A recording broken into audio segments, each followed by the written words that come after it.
Here's the train from coming the other way on the other track. We've just taken off.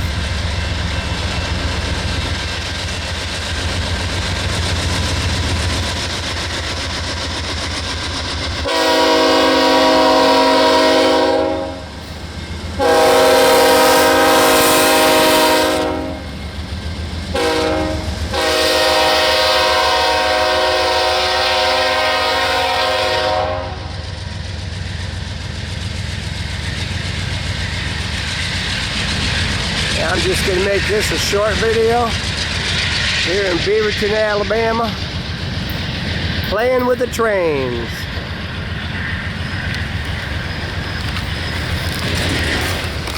So here's Rick, Beaverton, Alabama, cruising across the tracks and playing with the trains.